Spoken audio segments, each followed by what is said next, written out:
Hello, now we are in the third part of our discourse. We can see and obtain teachings from the lives of Gautam Buddha and Jesus Christ. They have forgiven their enemies for their wrongdoings and shown the way of absolute love. Forgiveness is the only way to God. No punishment, and no punishment, whatever be the crime is. Because nature's laws of karma will punish and reward according to their good and bad karma. We are no judge here. There was a saint in ancient India named as Dhruva. When he happened to realize God, he asked the God to make sure that no harms can occur to those persons who tried to do the maximum harms to him in several births of that person Dhruva. These teachings are for those who want the God in their pocket within 1 year, whereas the saints spend thousands of years of strict sadhana, that is the repetition of certain yogic methods to obtain the God. Man, that is Jiva, is not mere matter. Man is made up of body, the matter, and Atma, the soul, the spirit. Both are connected with the mind. Physical science is to understand the body portion of the creature. Psychology is to understand the mind portion of the creature. Spiritual science is to understand the spirit portion of the creature. Science is trying hard to understand the spirit portion of the body so that they can explain consciousness of the universe. So Jiva, the creation, is equal to soul, that is the consciousness, plus Man, the mind, and that is the matter. And Sharir, that is body, that is also matter. So after death, what happens? The Atma leaves the body along with the mind and enters another body to take rebirth. Many Jatishmara who had the memories of lives before had given concrete proof of rebirth. One verse from Quran, Al-Bukhara 28. Kaifa takfurna bil ilahi wa kumtum am watan fa ayakum summa yumiki kumtum summa yuhi kumtum summa illahi turja'un. That means, then how can you disbelieve in God? He gave you life when you were dead. He will make you die again and then bring you back to life. To Him then you will return. This verse talks about rebirth. One verse from Bhagavat Gita.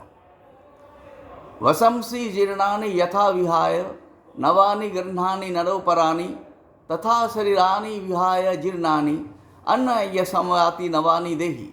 Meaning, as a person puts on new garments, giving up old ones, similarly the soul accepts new material bodies, giving up the old and useless ones. This verse also talks of rebirth. Here old garments means not only of old bodies, but also of old samskara of mind. Gautam Buddha, an atheist yogi, used to remember various births of his past lives, and those were compiled as the Jataka stories. We all are tied up with the cycles of karma in the wheel of time and space. Karma produces bad or good results to bad or good karma. Karma is a force. Newton's third law. Every action has an equal and opposite reaction. As you sow, so you reap. As this karmic law is in force, then you need no God to monitor and keep accounts of your karma. Automatically in this birth or coming births, you will be rewarded or punished according to your good karma or bad karma. Now this karma can stop. It goes on. We also move from birth to birth. We are bound to experience sorrow and happiness cyclically. As there is no way to stop karma, the yogis discovered a way to shun the fruit of one. Here the fruit of the karma will be zero.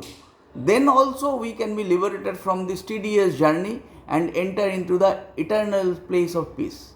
The technique is termed as Niskam Karma Yoga, that is karma without desire. The details is described beautifully in Bhagavat Gita. We will discuss that later. As we have to use scientific logic often to examine the spiritual process, we have to understand the footage of science a little bit. People and many scientists also have the wrong notions that science has only objective knowledge of matter. But that is not true. Science has the subjective knowledge also. Science is not limited. It has limitless scope to explain and understand the secrets of this universe. So no subject is beyond the purview of science.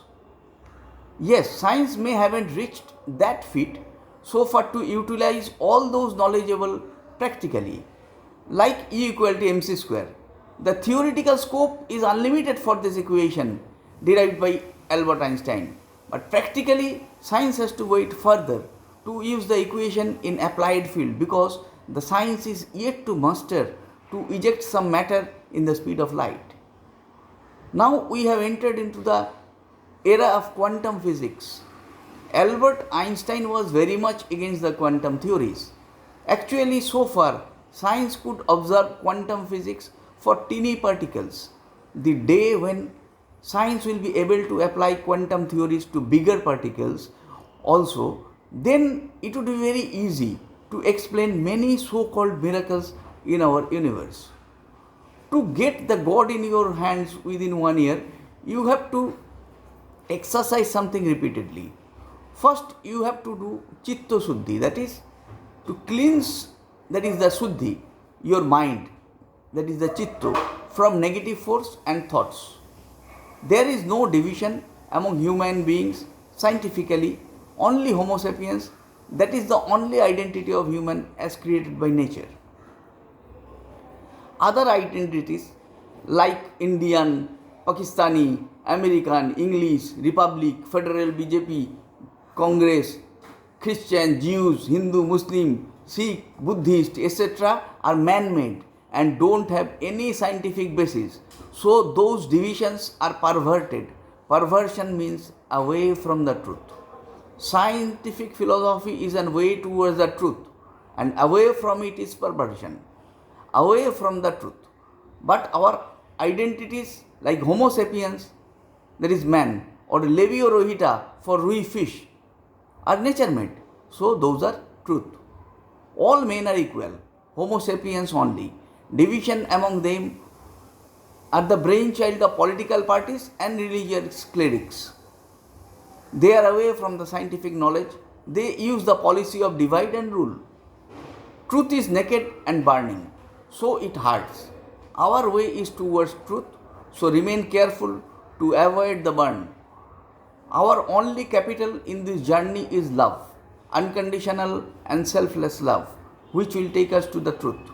Now we will come to an important section of our discussion, where we will divide among jivas, living creatures, only to understand a proposition, not real division. One is a yogi, the person connected with the nature's power, that is Jog Yukta, and one is Bhogi, the persons not connected with nature's powerhouses, that is Jog Rahit. For example, myself, yourself, Mr. XYZ are Bhogi, whereas Jesus Christ, Hazrat Muhammad, then Krishna, Buddha, Hanuman, etc. are Yogi. As I told, this is not a real division because the Bhogis are fortunate enough to become a Yogi, whereas even if rarely, Yogi can lose his power due to his ego sometime and descends to the standard of Bhogi. Different Yogis have exercised various kinds of yoga and become connected with the powerhouse of the nature. Once he is connected, he can perform deeds which seems as miracle, but those are quite natural. Jesus Christ mastered a technique known as Kriya Yoga, which were exercised by the yogis of India to a great extent. Jesus has risen from death at his will and could conduct general day-to-day work as a living man. This was his power of Kriya Yoga, which he most probably learned from some Indian yogis. The people who do not understand tell that by the name of God, Jesus did this and that. But no, it was the power of his own sadhana, repeated exercise of some spiritual techniques. There are many cases we can find in the lives of the yogis of India. It is not rare here. To name a few, Ramakrishna Paramahansa, Babaji Maharaj, Shamacharan Lahiri, etc., who even after their death came into this world to give instructions to their disciples in their way of sadhana. These are not regarded as very big things here in India, as the incidents are abundant. These kinds of yogis have the power of reappearing after death in both spiritual form and physical forms too. Jesus was a yogi of Sahasrara Chakra, the seventh chakra. We will discuss chakra system later. The yogi of that standard enters into the world of non-duality, that is, nothing second. He experienced other people same with him, so forgiving them was not a big issue. You know very well that this is a hand of you. So with this hand, if you slap yourself, then there will be no anger, as you know very well that this is your hand. You will not punish your own hands.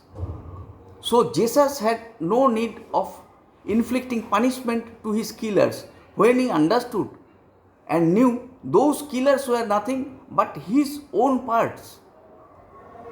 Never fear that God can punish you in hell. God is not that much cruel, like your father or mother or teacher cannot punish you very harsh, like frying you in boiling oil. God also cannot do like that. God is always compassionate, loving and merciful.